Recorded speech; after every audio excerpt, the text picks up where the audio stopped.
وصحبه ومن اتبعهم بإحسان إلى يوم الدين أما بعد. Mes chers frères et sœurs, le thème de cette khutbah avec l'aide d'Allah Tabaraka wa Ta'ala est après la difficulté vient la facilité. Après la difficulté vient la facilité. On vit une période où de plus en plus les gens tombent dans le désespoir. On vit une période où les épreuves s'intensifient sur notre communauté. Les épreuves s'intensifient sur nos foyers, nos sociétés.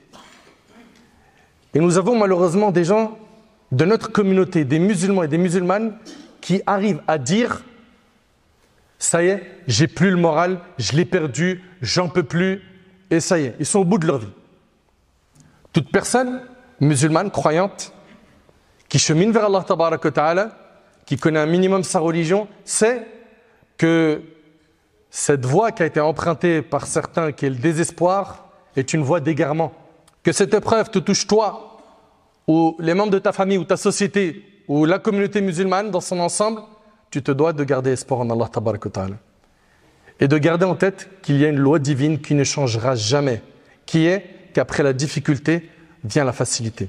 Après l'épreuve vient la délivrance. Et peu importe la difficulté de l'épreuve que tu endures, sache-le qu'Allah Ta'ala a établi comme règle pour les croyants, ses alliés, qu'après la difficulté vient quoi? La facilité. Mes chers frères, mes chères sœurs, Allah Tabaraka wa Ta'ala est sage dans ses décisions. Allah Tabaraka wa Ta'ala, tout son destin ne contient que de la sagesse. Et ça, j'aimerais qu'on le garde en tête. Allah Tabaraka wa Ta'ala est capable de tout. Il connaît notre situation. Il peut en un instant dissiper nos soucis. Il a, Tabaraka wa Ta'ala, la sagesse infinie. Allah Tabaraka wa Ta'ala, rappelez-vous qu'il est le sage, Azza wa Jal. Il ne nous prédestine que ce qui est bon pour nous, que ce qui sera un bien pour nous. Bien qu'il est possible que dans le four de l'épreuve, tu ne vois pas le bien, parce que en apparence, tu vois du mal. Mais dans ce mal, il y a un bien. Dans ce mal, il y a un bien. Et nous sommes les serviteurs d'Allah. Notre raison est limitée, notre compréhension est limitée. C'est pour toutes ces raisons qu'il nous arrive de ne pas comprendre ce que l'on vit. Pourquoi j'ai été touché par cette épreuve? Pourquoi la communauté musulmane a été touchée par cette épreuve? Il faut que tu comprennes qu'il y a des choses qui nous dépassent, qui font partie de la sagesse d'Allah. Allah Tabaraka wa Ta'ala, lorsqu'il nous touche par un bien, qu'est-ce qui nous est demandé à nous croyants? Quand on est touché par un heureux événement, c'est de remercier Allah. Et quand on est touché par un malheur, c'est de faire preuve de patience, de revenir vers lui. Allah Tabaraka wa Ta'ala nous dit وَعَسَى أَن تَكْرَهُ شَيْئًا وَهُوَ خَيْرٌ لَكُمْ وَعَسَى أَن تُحِبُّ شَيْئًا وَهُوَ شَرٌ لَكُمْ وَاللَّهُ يَعْلَمُ وَأَنْتُمْ لَا تَعْلَمُونَ. Or, il se peut que vous ayez de l'aversion pour une chose, alors qu'elle est un bien pour vous. Voilà ce qu'il nous dit Allah dans le Coran. Et il se peut que vous aimiez une chose, alors qu'elle est un mal pour vous. Et Allah sait, et vous ne savez pas. Mes chers frères, mes chères sœurs, cette vie, on vous l'a déjà dit, elle n'est stable pour personne.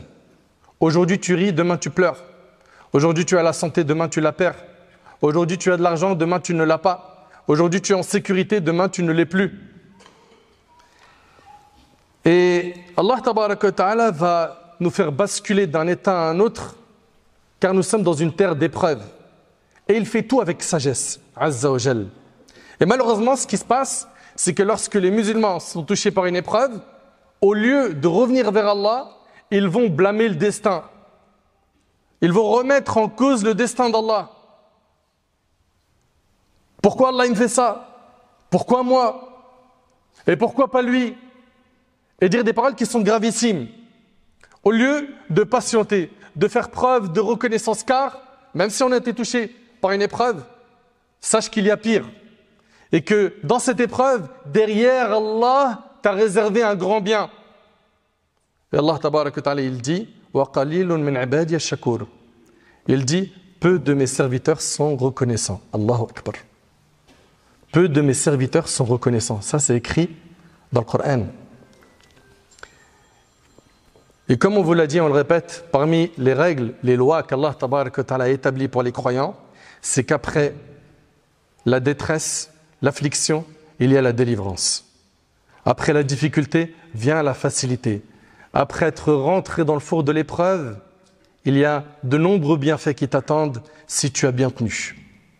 Lorsqu'Allah Tabarak wa Ta'ala voit les gens dans le confort, que tout se passe bien pour eux, et qui se détournent de lui, Allah subhanahu wa ta'ala leur fait goûter à l'épreuve. Pourquoi?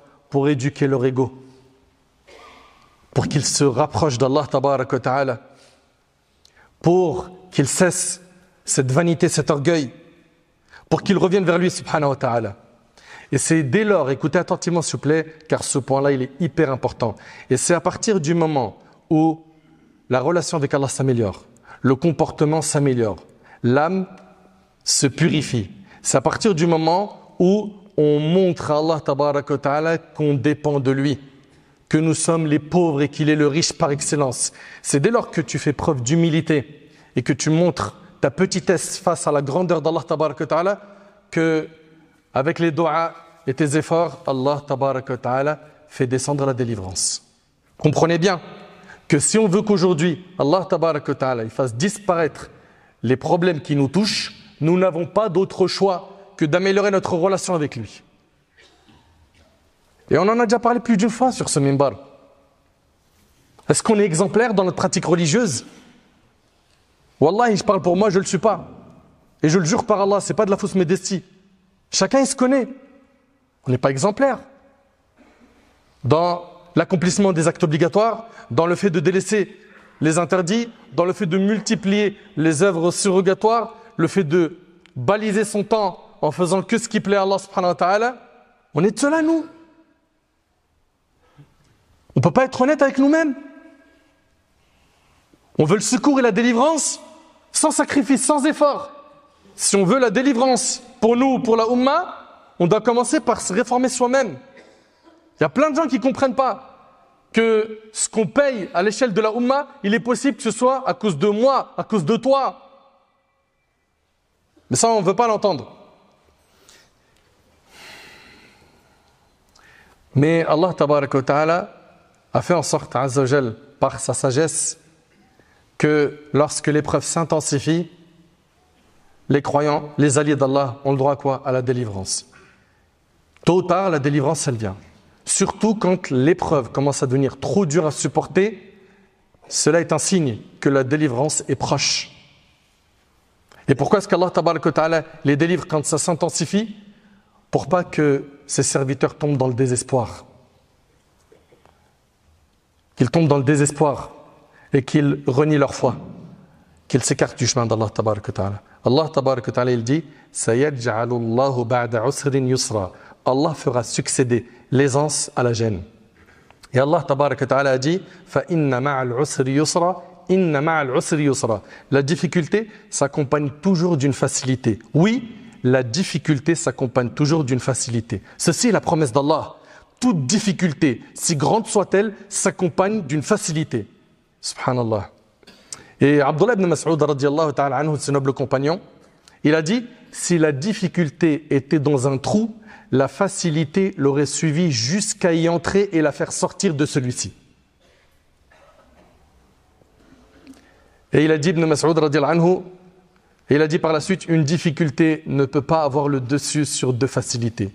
Donc comprends, mon frère ainsi que toi, ma sœur, que toute difficulté, toute épreuve qui va toucher le croyant sera suivie par une délivrance, par une facilité. Et toute personne qui sait cela ne tombera pas dans le désespoir. Ne tombera pas dans le désespoir. Wallahi al-azim, il n'y a pas très longtemps, j'ai reçu des messages, ça y est, j'ai plus le moral, genre, je suis éteint, je suis anéanti. Tu n'as pas le droit de dire ça. Tu n'as pas le droit de dire ça. Pourquoi? Parce qu'Allah tabaraka wa ta'ala dans le Coran, il nous a relaté les histoires des prophètes. Pourquoi? Pour qu'on tire des leçons de leur vie. Allah ta'ala il dit « Ulaika alladhina hada Allah »